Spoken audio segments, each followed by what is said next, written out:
Good morning, guys. It is bright and early here on campus, and I thought I would go ahead and record my Chapter 2 lecture for you. So we are staying on track, and hopefully everybody is doing okay. I enjoyed the videos. I know that for some of you that was quite a struggle to get your video up and get it a YouTube channel made and all of those things, but I appreciate the effort. I already feel like I'm getting to know you guys, on some weird level, a little bit even better than I might in a face-to-face class, because you wouldn't walk up to me more than likely and introduce yourself and tell me things about yourself. So I already feel like I'm getting a little bit of a grasp on some of you and just what you're doing and where you're headed and what your goals are. So that was kind of fun for me to be able to sit and watch all those videos. So thank you for doing that. And the grades have already been recorded. Some of you did not do the assignment. So I hate that some of you already have a 0, but hopefully you can not make it up necessarily, but improve so we don't have any more zeros going forward. So on this chapter 2, this is verbal and nonverbal communication. And this is probably one of my favorite chapters. I also teach, as many of you know, interpersonal communication on campus, and it is a really fun class. And I believe that interpersonal communication, and certainly verbal and nonverbal communication, are a huge part of how we interact with people and how people perceive us as we move forward in all areas of our life. And certainly in professional communication. I think in professional communication, how we come across to people has a huge impact in if we get promoted and what team we might be placed on as we interact with other people at work, what assignments or jobs we might be picked for. So I think interpersonal communication and verbal and nonverbal communication are things to really pay attention to as you are going on about your life in the professional environment. One of the things that I want you to think about is that, and your book doesn't really go into this as much. We go into this more in my interpersonal communication class, but nonverbal communication is considered to be, usually in the research and communication research, more believable than your verbal communication. Now, why is that? We tend to monitor our nonverbal communications more than we do our nonverbals. If I was in a bad mood, I might sit here and lecture to you guys, but possibly I would look disinterested or, be tapping my pen or doing something that might indicate to you that I am irritated. So I might say, I'm really happy to be here this morning, but you would think, oh, maybe she's really not happy to be here. So we tend to monitor our verbal communication much more than our nonverbals. Sometimes our nonverbals give us away, so to speak. And so I really want you to think about that concept as we move forward in this chapter. So the book talks about, the first thing it sort of talks about is verbal communication. And my favorite part in there indicates and describes verbal communication as being the tip of the iceberg. Again, that's really how I see it. I feel like the nonverbal communication is usually a little bit more representative of the truth, but we are not good communicators, especially in a professional environment, really all environments, if we are not paying attention to the nonverbals. So the verbal communication is the tip of the iceberg. So if you're just listening to someone's verbal messages, or if you're only paying attention to your verbal part of the message that you're delivering, you're really only getting a small piece of the puzzle in the communication puzzle as we're trying to put all of these things together. So the verbal communication is just the tip of the iceberg. And as your book goes on to describe, we have regulative rules, which are basically in communication when we communicate, how we communicate, where we communicate, and with whom we communicate. For example, especially again, we're talking about a professional environment. I might not see my dean out in the parking lot getting out of his car in the morning and decide to say, hey, Dean Fair, I think I need a raise, or I need to talk to you about a new class that I want to propose to you. That is something that I would go to his assistant. I would say, I need to meet with Dean Fair. I need to get on his calendar. I would show up to the meeting. I would have my research that might indicate that I needed a raise or deserved a raise or some great idea I had for a class. So we want to think about how we are approaching people, when we are approaching people. And this is kind of a rule. Your book puts this under verbal communication. I think it applies to all communication. I hate to see that these rules are described as kind of really sort of under the verbal communication heading, because I don't know that that's really necessarily how I want you to conceptualize it. But so regulative rules: when we communicate with people, how we communicate, where we communicate, and with whom. So again, where I might see a peer or a coworker in the parking lot and ask them about their weekend and operate a little bit differently than I would if I saw my dean out in the parking lot getting out of his car in the morning. So there are just rules to communication, how we communicate, when, and we want to be thinking about those rules, because what sticks out, maybe especially again in a professional environment, is if I did approach my dean coming out of the restroom or in some weird way, that could really affect my job performance, my rating.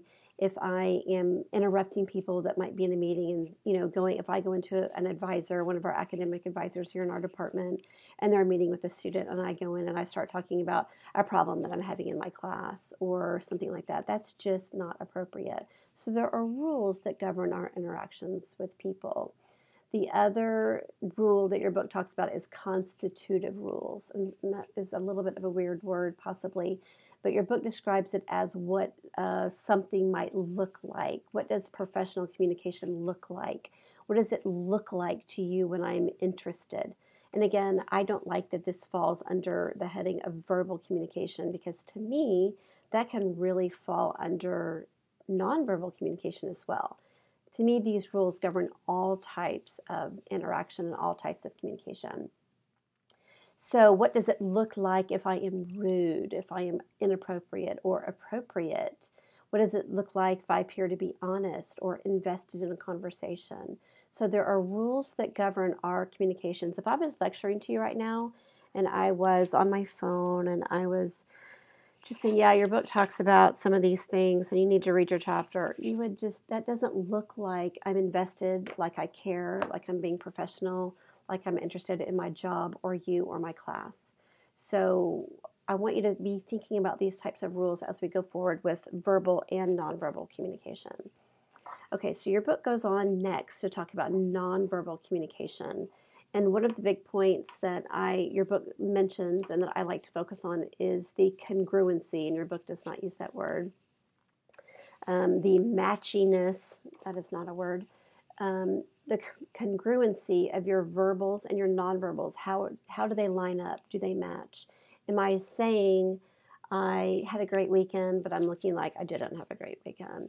Am I explaining to you that I am glad to be your teacher and I'm interested in our class and I look forward to meeting with you, but I am appearing to be disinterested? So we want to have our verbals and our nonverbals match up together, because we send a very confusing message to people if we are saying, oh, I'm really interested in teaching that class, but I'm not looking interested, or I'm excited about the project that you put me on. Well, would not appear that I would be very excited. So if our verbals and our nonverbals do not line up, if they do not match, if they are not congruent, then we are very confusing to people. Again, especially in a professional environment, we want to appear to be consistent and sending out a congruent message to our peers and our coworkers and certainly our boss. So I want you to really think about that. And what is nonverbal communication? It's all the other things besides the content. Okay, it is how you hold yourself. It's how you sit up. If it's you make eye contact with people or you don't, you slump your shoulders, you sit back in your seat, you dress professionally, you did your hair or you didn't, you brushed your teeth or you didn't. What are the nonverbals that would send messages, rightly or wrongly? What are the things that all factor into appearance and all the nonverbals that go into looking like we're interested or not interested, or we're paying attention or we're not, and all those kinds. I mean, you could go on and on with the examples, but how you walk, your stance, your posture, your book uses these examples, the hand gestures. I tend to talk with my hands. It's difficult for me when I am in a typical traditional classroom. I'm walking around the room and I'm using my hands, writing things on the board. So this is a little weird to me, just non-verbally, to sit and lecture to you guys and be sitting at a desk and sitting in a chair and feeling a little bit restricted. I've got to wear this thing. This restricts me in my movements. So there are a lot of things that go into our communications that are nonverbal that people pick up on, and they make assumptions, again, rightly or wrongly. Okay, I may not have done my hair, I may have forgotten to do my makeup, and you might assume some things about me that are not at all true. I could have had a really bad morning, I could have been in a car wreck over the weekend. You have no idea what could be going on with me, but you might make some assumptions. If I looked very disinterested or sad or depressed or angry, you might make some assumptions about me that may not even be true. So also my voice tone. My voice tone this morning is not very good. I have got a little bit of a allergy thing going on, so I apologize for that because that might be really irritating. But again, that would fall under nonverbal, ironically, because it is the tone and not necessarily the content of the words that I'm saying. So nonverbals, your book goes on into the 4 purposes of nonverbals. What's the purpose? What does the nonverbal arena serve to produce for us? It expresses emotion, it conveys attitudes, it presents one's personality, and it accompanies verbal communication. And by that I mean it can complement or substitute for, contradict our verbal communication. So I want you to think about that. I can highlight with my nonverbals. I'm so excited about this next chapter, okay? I can use my hands and my eyebrows go up and my voice tone goes up, and I'm using nonverbals to convey something, and that would be a congruent message. Versus if I said, I'm excited about the next chapter, it is interesting, you might think, oh, maybe we have a boring chapter coming. So it can really go against, contradict my message. My nonverbals can't. It can highlight my message or accent my message. You might really believe me that I'm excited about the chapter if I'm throwing in all these other nonverbals that might go again, indicating excitement was true. Nonverbal can moderate or tone down. If a student came into my office, was very worked up about something, I would probably try to talk in a softer voice. One of the nonverbals that I use is, we'll talk about space and proxemics. I try to have an inviting office. I have low lighting. I don't like the fluorescent light because I think that just gets everything ramped up. I don't really like that. So there are other things that we can do to moderate and tone down.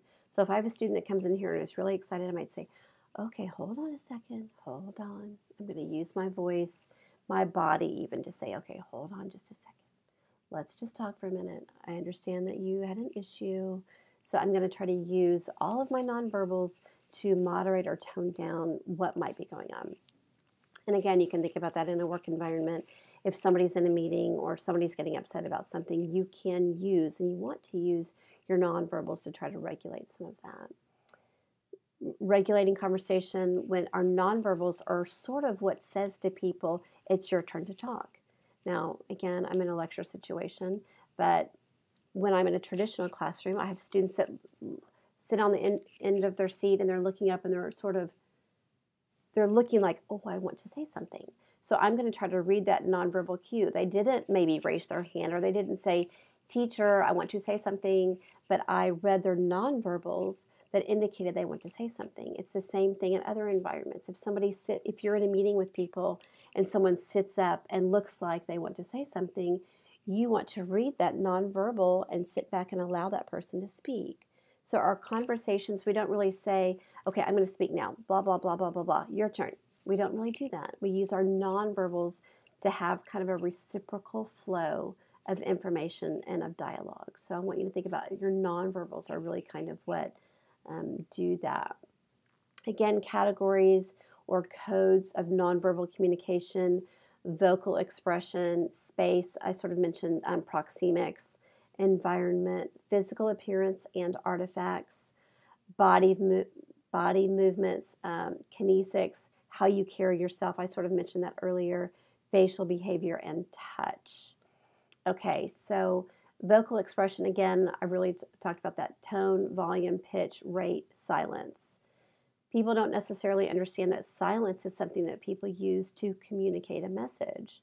Sometimes I want my students to think about something, and I'm going to let the room just be quiet for a minute.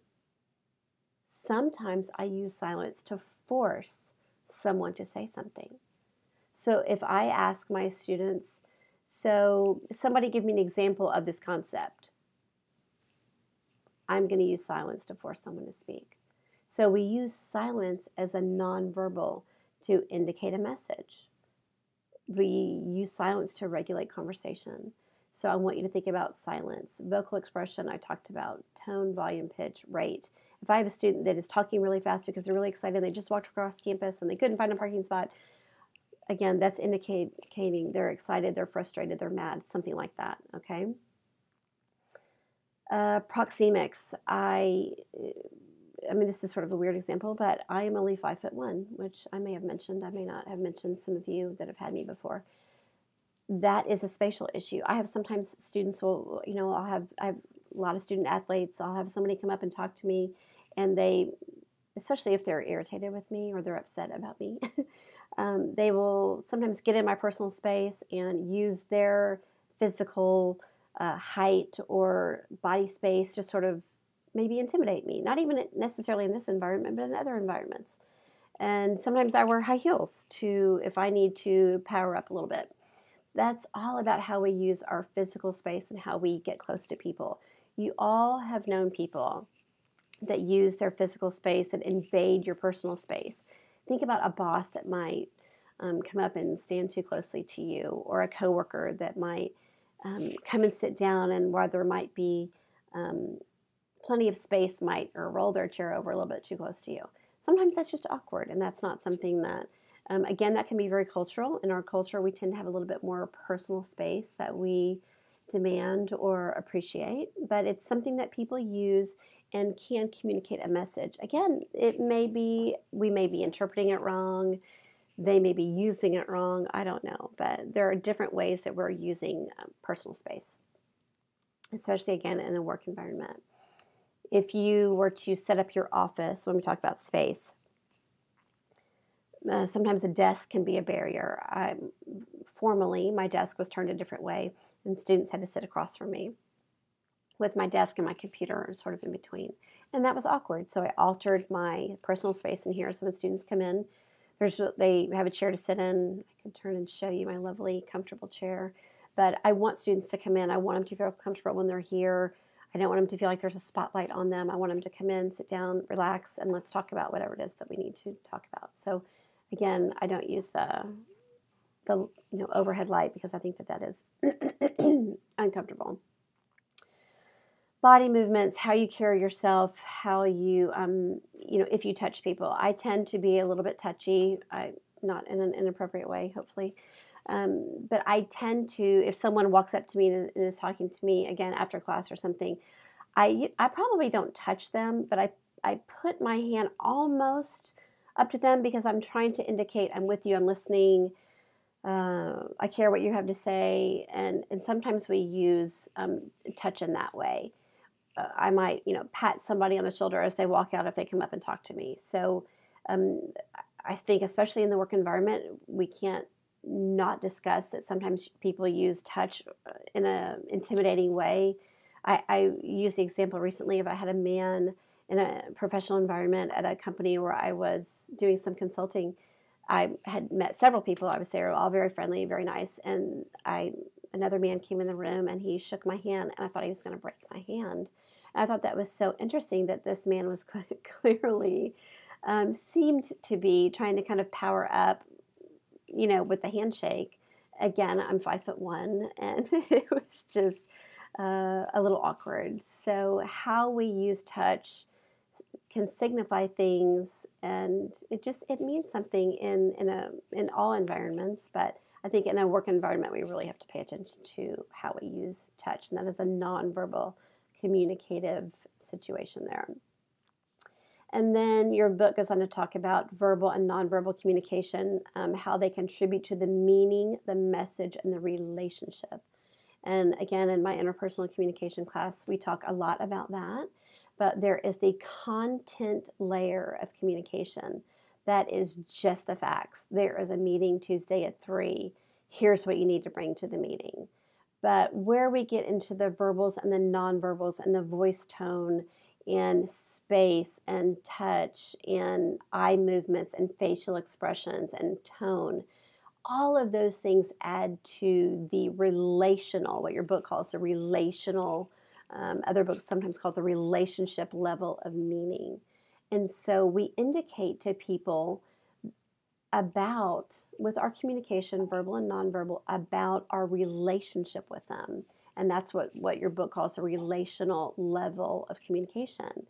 And so that is, I care about you or I don't care about you. I indicate that with my verbals and my nonverbals. If I never ask you about your weekend, if I never ask you what's your major, when do you graduate, maybe I don't care. I don't know. I guess maybe there's teachers out there that really don't get to know their students or whatever. I really do try to get to know my students. So, but I think that shows a certain level of care and involvement and investment from a teacher or a boss or from a coworker. I think that we use our communication to indicate the relationship level of investment and relationship level of meaning. So we have the content level, and I want you to understand that. That's just the facts, but we also have the relational level, and I want you to sort of think about that, because all of these things together are indicating to people, we're giving messages to people about if we care or we don't, or we're invested or we're not. And I want you to really pay attention to that as you're going into your professional communications. I will, just because we're sort of on that topic, and I don't know that your book goes into this too much, and we'll probably talk about this a little bit more in listening, but I think it's important to mention in this chapter that there are people that are very literal listeners. And so sometimes we might be more of a literal listener and not be picking up on the cues that are coming across from nonverbal communication. But sometimes people, again, it might be us, it might be the other people that we're communicating with, are very literal listeners. So we might say, oh, aren't you excited about the meeting? Wink, wink, or something. And other people may think, oh, not get that there's some sarcasm there, or may not understand the underlying meaning. So some people are very literal listeners and are really only getting the content and really only getting the basic verbal level of communication. And that's part of this kind of emotional intelligence that we'll talk about as we go forward, that is really important in the professional environment.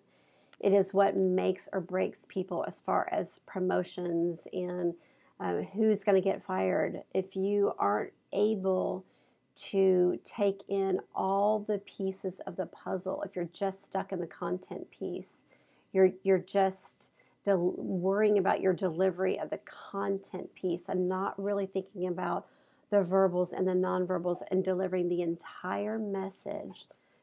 Again, taking into account the relationship level, the content level, taking in all the parts of the puzzle, then we're not going to be very good communicators. And all of those things come into play as we move about in our professional environment. So your assignment will be up under this content folder. That's sort of the highlights of the chapter. I will put this little outline of what I've discussed up. You'll have an assignment. Everything will be under that chapter 2 heading. So I hope you guys are having a good week. I hope you're progressing through the class. Please remember that I am here for you, phone, email, whatever means you wish to. I'm here on campus. Any means that you wish to contact me, but please do so. I don't want you to get behind. I don't want you to get lost in it. And